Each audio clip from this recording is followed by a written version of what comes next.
दिल्ली, हमारी वाइब्रेंट राजधानी, आजकल चोक कर रही है। अक्सर शहर स्मॉग की मोटी चादर से ढका रहता है, जिससे सांस लेना भी मुश्किल हो जाता है। जो आसमान क्लियर ब्लू होना चाहिए, वो ग्रेइश येलो हेज से ढका रहता है, जो इस मेट्रोपोलिस के पोल्यूशन क्राइसिस की याद दिलाता है।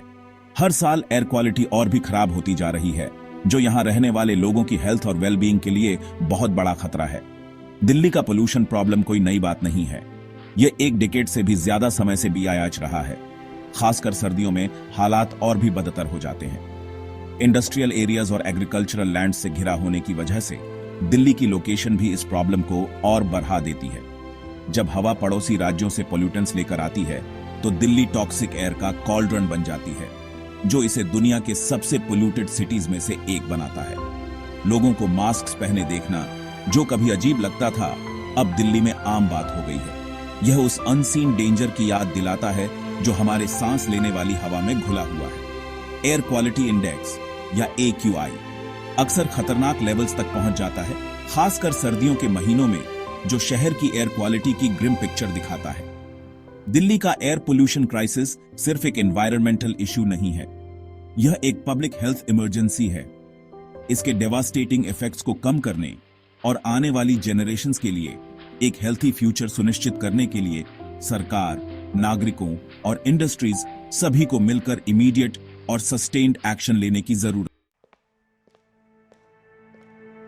दिल्ली का पोल्यूशन क्राइसिस सिर्फ नंबर्स और स्टैटिस्टिक्स की बात नहीं है। यह लोगों, उनके हेल्थ और उनके क्लीन एयर में सांस लेने के अधिकार की बात है। इस टॉक्सिक एयर का सबसे ज्यादा असर बच्चों, बुजुर्गों और गर्भवती महिलाओं पर पड़ता है। उनका कमजोर इम्यून सिस्टम उन्हें एयर पोल्यूशन के हार्मफुल इफेक्ट्स के लिए ज्यादा सेंसिटिव बनाता है। बच्चे अपने बढ़ते वर्षों में विशेष रूप से वल्नरेबल होते हैं। बुजुर्ग अपनी उम्र से संबंधित हेल्थ इश्यूज के साथ भी इससे बेहद प्रभावित होते हैं। लंबे समय तक पोल्यूटेड एयर के संपर्क में रहने से उनकी पहले से मौजूद बीमारियां और बिया आ जाती हैं। ज्यादा पोल्यूशन लेवल्स के संपर्क में आने वाली गर्भवती महिलाओं को कॉम्प्लिकेशंस का ज्यादा खतरा होता है। यह एक साइलेंट किलर है, जो शहर में जीवन के हर पहलू को प्रभावित करता है। Section 4, the culprits, unveiling the sources. Delhi के पोल्यूशन से इफेक्टिवली कम्बैट करने के लिए प्राइमरी सोर्सेज को समझना बहुत जरूरी है।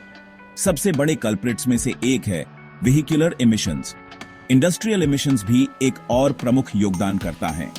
कंस्ट्रक्शन एक्टिविटीज डस्ट पोल्यूशन का एक प्रमुख स्रोत है। पड़ोसी राज्यों में एग्रीकल्चरल वेस्ट को जलाने से भी पोल्यूशन वोज में इजाफा होता है। दिल्ली की एयर क्वालिटी को बेहतर बनाने के लिए इन सोर्सेज से निपटना जरूरी है।